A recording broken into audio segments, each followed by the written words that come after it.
If your Ariens snowblower won't start, runs rough, or only runs on half choke, there's a very common reason for that. I'll show you step by step how to clean your carburetor the right way and get it running like new. Hey guys and gals, welcome to Garage Gear. I'm JB.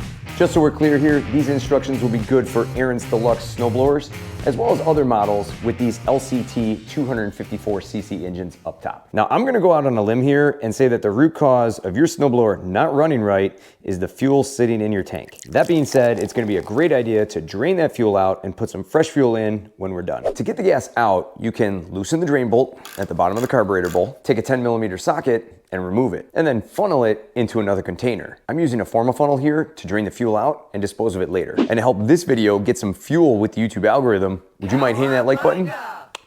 Thank you. And then once it's done draining, you can reinstall the plug. Now that we have the fuel drained out, it's time to start removing these panels and access the carburetor, which is located right behind here. It's also a good idea to take a few pictures at this time to see how everything's assembled, so that way you can easily put things back together later. To get started, we have two 10mm bolts holding this exhaust cover on. Take these out. Now you probably have two 10mm bolts here as well, but these ones rotted away and were replaced, so I'm going to take these ones out. Now this cover should come right off. A little wiggle here and there. Off it comes. Now we have two 10mm bolts right here, and then two right here. Now we're going to take off our choke and throttle dials, and these should just pop right up, like that. From here, this panel should come up and off. Get off of there. There we go. Now notice up behind this panel, we have two wires connecting to our on-off switch. We have a wire that's pink, marked up here on the top, and then a white wire here on the bottom. We're going to disconnect those. I'm going to pull those covers back, and then I'm just going to reach in with some pliers and pull those metal tabs off of that switch. That's one, two. Simple enough, they just slide on and off. Now with this panel out of the way, this should be enough room to get in here. We just have to remove this heat shield up top. We have two 10mm bolts. Let's take them out. And she's out of the way. Now down here we have a clamp that's holding on our primer line. I'm going to disconnect that. I might be able to just squeeze in with my fingers. Yep. Then from here I'm going to take a flathead screwdriver and just wiggle it off of the carburetor. Perfect. Then I'm going to come around here to this side and disconnect our fuel line. I'm going to clamp on here with some pliers and slide that clamp up. And then with a flathead screwdriver, wiggle the fuel line off of the carburetor. Come on. Come on with me, pal. There it is. Jeez. Probably not a bad idea to put some paper towels down to catch any remaining drips. Now, if there are any remaining drips and it's still dripping on you, you could just shove a bolt in there like this, and that should stop it. Now we have these two long nuts right here that are holding on much of this cover, so let's take those off. These are 10mm. Let's get them out. That's one and two. And let's take off this panel, and then this odd-shaped box cover, and up it goes. And we did all that with Harbor Freight tools. May your ratchet always click and your 10mm stay loyal. Now we're almost off. All we gotta do is disconnect these two rods. There's a thin rod and a thick connecting rod. We're gonna disconnect the thin one just like so. You might need pliers to do it. And then this rod is connected with a little white clip, and I'm just gonna take some pliers here and just gently force it out, just like so. Slide that guy back, and then she comes up and out. At this point, the carburetor should just slide right off. Boom, there it is. Let's clean it. All right, let's get a look at this carburetor. Dirty, dirty girl. Yeah, she needs a cleaning. Let's start by removing the bowl. Every single time. Every time they fight me. It's okay. I got plans for you. Oh, Mr. Wilton. We need your help, buddy. There it is. Get this bowl off. Set that aside. Then off comes our bowl. Just a little bit of a film inside there. Not bad though. We're gonna take our pin, pull this out, take our float, take that off, and it has a needle right there on the end, which has a tiny spring. I'm just gonna leave that in place. And then from here, I got this rubber gasket going around the outside, and peel it right out. Now up inside here is our emulsion tube, and we need to take that out. And you're gonna need a flathead screwdriver. I just took an old Craftsman screwdriver and ground down the sides of it, so that way I could better get into little tubes like this. If you have a really narrow screwdriver, that should work for you. And we're just gonna reach in and give it a little twist. Good deal, and Are you seriously stuck in there? Come on! There's our jet. And then there's another tube inside there. And if you see right there, I need to push that emulsion tube out. So I'm gonna just stick this flathead screwdriver in. She's really stuck in there. From here, what I'm gonna do is take a little pick that's bent down and just stick it inside. This should allow me to just reach in and push it down. There it is. And this has lots of little holes on it. We're gonna clean all those out. Now I need to get to this red jet here, and the only way to get this red jet out is by taking out this black plastic screw up top. And I can't just take it out. I actually have to count the turns on it, so that way it matches up perfectly and we put this all back together as it is. So here's what I'm going to do. I'm gonna pay close attention to how this screw is in here right now. And I'm gonna take a pick and I'm going to grind out a little slot here on the top of this screw, just like so. I'm just gonna put a few scratches in it. You could use a Sharpie. I've done that in the past, but the problem is you can't really see it, and sometimes it washes off with the carburetor cleaner coming up. That should do. You can see that I got a nice little scratch there on the top of that black plastic screw. Paying attention to where I have that mark here up at the top, what I'm gonna do is stick a flathead screwdriver in and then count my turns going in. That's 1, 2, 3, and that's about 3 3/4. From there, I can back this screw now all the way out. 3 3/4, that's a number we need to remember. Out she comes. Now with my thumb on the top, I'm going to take my flathead screwdriver and just pry this jet out. Now be careful, because sometimes I've seen these fly wildly out because they're just kind of stuck in there. And that is our jet, and it has a tiny pinhole right there, and we're gonna clean that out. All right, it's time to get to cleaning, and you're gonna want some goggles on because we're gonna be spraying some carburetor cleaner. Any kind of carburetor cleaner will do. Let's get to work. Okay, so first off, what we're gonna do is spray off our entire carburetor assembly itself. We're gonna take some carburetor cleaner and just start spraying on the top. Looking shinier already. And from here, I'm gonna hit the bottom. And then this hole right here is where our fuel comes in. So I'm gonna shoot up this hole, and we should see it come down out of that pipe. Yep. We can also shoot down that pipe and watch it flow out. Then we're gonna spray up our emulsion tube. Then I'm gonna come over to this side and open up this flap, which is a little tough. There it is. Nice and wide open. I'm gonna spray all up inside here now. Good. And there are some tiny little jet holes here on the side wall of the inside of this carburetor. And I'm gonna spray those as best I can. Put my nozzle right up to them and hose them down. And over here, what I'm gonna do is spray inside this little hole and then the outside of that hole. And from there, I'm gonna come to the other side, make sure this butterfly flap is open and spray inside. Then I have this hole here, we're gonna spray inside there. That's a cool sound. Then we have this hole right here, we're gonna spray in there. Then little crevices like this up top, I'm gonna spray inside, clean it out, and then hose off the outside. Then from here, I'm gonna spray down this top jet hole. And that's an important one. You wanna make sure that's clean. One more quick hose down, and we are good to go. Now let's clean the little stuff. We got our bowl. It actually looks a lot cleaner inside. Look at that. Excellent. Next up, the float, and you don't wanna lose that needle and spring. This isn't too dirty. Nice and quick, that's easy. Next we have our pin, clean that off. Next up we have our jets, and you wanna clean out the holes inside. And there's a couple ways to do it. You could take a wire brush, pull a bristle off to the side, and then feed it through. Or you could take some tip cleaners like these and use these as well. I'm gonna use my tip cleaners here on this jet and just kind of poke it through, just like so. Going through nice and easy. Then holding it tight, take some carburetor cleaner and spray it right down the middle. That is great. Good flow. Next up, we have this tube with all these little holes all the way around this thing. Again, using some wire or the tip cleaners, just feed it through, dance it around in there. Perfect. And just make sure you do every single hole. Clear every one of them out. Make sure no hole is left behind. These ones weren't too gummed up. Done. Now what I'm gonna do is block my finger on the bottom, spray down the center of it, and watch the fluid just fly out. Oh yeah, great flow.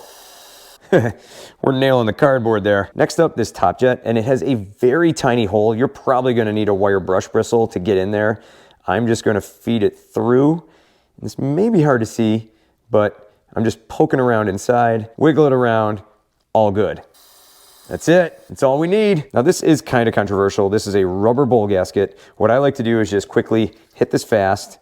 I don't spend a lot of time with it, and then just take a paper towel and wipe it off. I can get my act together here. There we go. And just feed it through ever so gently in carburetor cleaner, because sometimes these can swell up. But you can see I do have a little bit of dirt coming off there. That's all it'll need. And if you do it like that really quick, it won't stretch out. Now this is the bottom bowl bolt. I'm just gonna take this and spray it off. Done. Now, an important step, we're gonna blow dry all this stuff. Now, if you don't have an air compressor like this to spray out all the little holes and whatnot, what you could do is take all the carburetor parts, put them in a tray, put them outside in the sun for a couple of hours, and that should work just fine. First up, I always like to hit this. This is right where the fuel comes in. I'm gonna send some air through it, and you're gonna see some carburetor cleaner fly out this pipe. Yep. You can also shoot it down, and then we'll spray inside. And then we'll hit these little holes right here. And then this one right here. And then we'll spray inside the bottom, up the emulsion pipe, inside this little cavity right here. Then we'll flip it over. We'll do this other side. Then this little hole. And then down this top hole where the red jet sat. Done. Next, we're going to take our bowl. Then we're going to take our float, holding onto that needle. We don't want that going anywhere.